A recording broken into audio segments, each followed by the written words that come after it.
हा हा ओटा बघा तुम्ही, हा ओटा दगडावर दगड ठेवून बांधलेला आहे खालचा हा सगळा हा. आणि तेच तुम्ही जिथे उभा आहे तो ओटा बघा, हा दगडात छिन्नी हातोड्याने त्याला शेप देऊन तो ओटा तयार केलेला आहे तिथे. त्यानंतर हा सगळा जो पॅसेज आहे मी म्हणतोय की याच्यावरती पूर्ण स्लोपिंग रूफ होतं. आणि ते रूफ कसं होतं तर हे बघा, हे दिसलं का, त्या घराची एक भिंत राहिलेली आहे फक्त इथे.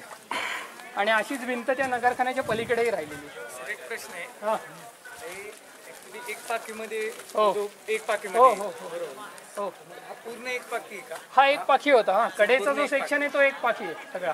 पलीकडचा मुख्य जे आहे ते दोन दुपाखी आहे. एक पाखीच आहे. दोन्ही बाजूनी दिसते ना, या बाजूनी पण स्लोप दिसतो. हो दिसतोय ना. हो त्याच्यावरनं आपल्याला तो अँगल रीड करता येतो की किती स्लोप होता त्या छताला. इथपर्यंत असायला पाहिजे. बघ ना ते त्याच्या छताचं बघ स्लोप, डोक्याला लागणार नाही एवढ्या उंचीपर्यंत ते खाली येत होतं. म्हणजे ती उंची. आणि इकडनं बाजूनी सगळे हे आता इथे ही नंतर बांधली त्यांनी भिंत, पण इकडे लाकडाचे असे खांब म्हणजे सॉकेट्स होती ती ज्याच्यामध्ये लाकूड टाकून ते छत मागच्या बाजूनी सपोर्ट दिलं जायचं. ते सगळं आत्ता हे ASIने नव्याने बांधलं त्यामुळे कळत नाही. पण तिथे बघा ती वायर पडली आहे ना, तिथे एक खांबाचा तुकडा दिसतोय का तिथे, त्याच्या शेजारी त्याही बाजूला असेल तिकडे, इथे या कॉर्नरला आहे बघा एक खांबाचा तुकडा. वरती पण तो स्लोप असेल ना. हो आहे ना, तिथपासनं ना छत एक या बाजूला आणि इकडे. म्हणजे मॅक्झिमम हाईट त्याची किती होती या एकूण स्ट्रक्चरची ती आपल्याला याच्यावरनं कळते. आता हा जो खडक आहे ना बघ, हा सगळा असा एक्सटेंड झालेला होता. आता मागेही बघा, ही भिंत नाहीये, हा खडक आहे, तासलेला खडक आहे हा. आणि वरती भिंत बांधलेली आणि तोच तासलेला खडक बाहेरही गेलेला आहे. नगरखान्याच्या बाहेर बघितलं तर तिकडेही खडक आहे. तर हा सगळा आहे ना अडकाळ्यात भाग होता, तो काढत त्यांनी आणलेला आहे. आणि हाही भाग कधीतरी काढला जाणार होता, काढला गेला नाही म्हणून आपण प्राण्याच्या बाबतीत जर आपण बघितलं तर तो एक मिश्र प्राणी दिसतो आपल्याला सगळ्यांना, की एक कुठला प्राणी असं वाटत नाही, 2-3 प्राण्यांचं असं कॉम्बिनेशन असल्यासारखा तो एक प्राणी वाटतो आपल्याला. त्यांनी परत पायामध्ये हत्ती पकडलेले आहेत, इकडे शेपटीतही हत्ती पकडलेला दिसतोय आपल्याला तो. तर याच्याबद्दलच्या अनेक वेगवेगळ्या कथा आहेत. तर त्या कथांमधली सर्वात पहिली एक कथा अशी सांगितली जाते की हा पायाखाली हत्ती पकडलेत, याचा अर्थ त्यांनी म्हणजे इथे आता 4 पकडलेत म्हणजे त्यांनी 4 वेगवेगळ्या शायांचा पराभव केलाय. काही ठिकाणीच्या किल्ल्यावर जुन्नरला जर बघितलं तर तिथे 6 पकडलेले असतात, मग ते म्हणतात 6 शायांचा पराभव केला. पण हे सगळं सांगायला कुठलाही आधार नाहीये, कुठलीही अशी काही नोंद नाहीये आणि असं प्रतिकात्मक केलं जायचं अशी सुद्धा कुठेही काही नोंद नाहीये. याची एक हिंदू ग्रंथांमध्ये एक आपल्याला कथा सांगितली जाते. त्या कथेमध्ये नरसिंह अवतार तुम्हाला माहिती आहे सगळ्यांना.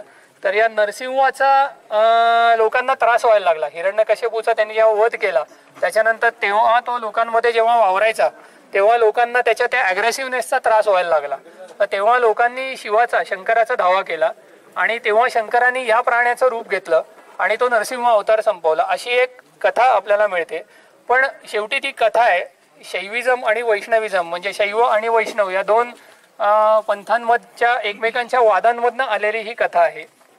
प्रत्यक्ष आपल्याला याचे असे काही पुरावे कुठे मिळत नाही, हा प्राणी अस्तित्वातही नव्हता. दुसरा भाग म्हणजे ही एक कथा येते ही हिंदू ग्रंथांमध्ये येते, पण हा प्राणी तुम्हाला जंजिऱ्याच्या सिद्धीच्या किल्ल्यावरही दिसेल, इस्लामिक किल्ल्यांवरती हाच प्राणी दिसेल तुम्हाला आणि हिंदू किल्ल्यांवरती पण दिसेल. शिवाय हिंदू मंदिरांवरती सुद्धा हा प्राणी दिसतो.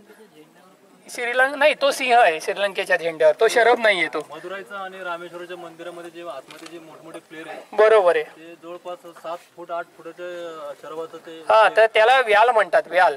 तर ते मंदिरांवर जे येतात ते व्याल असतात. हा आता हे जे इथे दाखवत नाही प्राणी सेम त्या बाजूला पण बरोबर आहे, बरोबर आहे.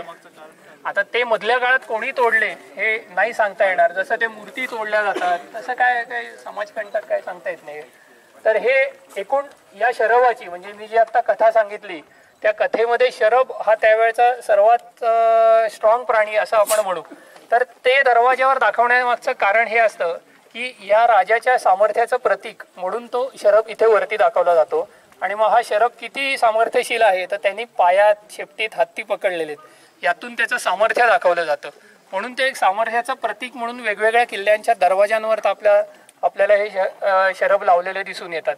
काही वेळा या शरभाच्या पायामध्ये गंड बेरुंड पकडलेले असतात म्हणजे 2 तोंडाचा गरुड असतो तो. तर ते विजयनगर साम्राज्याचं प्रतीक आहे. तर तो 2 तोंडाचा गरुड सुद्धा पकडलेलं शिल्प जुन्नरच्या किल्ल्यावर पण आहे आपल्या इथे. त्या असे वेगवेगळे प्राणी म्हणजे हत्ती आणि गंडभेरुंड हे दोनच प्राणी त्यांनी पकडलेले कायम दाखवले जातात ते. पण निश्चित हा प्राणी आला कुठनं, कारण आपल्याकडे पर्शियापासनं ते इथपर्यंत हा प्राणी वेगवेगळ्या फॉर्ममध्ये आपल्याला दिसतो. त्यामुळे ह्याची वेगवेगळी नावं आहेत वेगवेगळ्या भागांमध्ये. त्यामुळे हा फक्त हिंदू याच्यातनं आला किंवा इस्लामिक याच्यातनं आला असं आपल्याला काही सांगता येत नाही. पण एक सामर्थ्याचं प्रतीक म्हणून अनेक किल्ल्यांच्या दरवाज्यांवर हा आपल्याला दिसून येतो.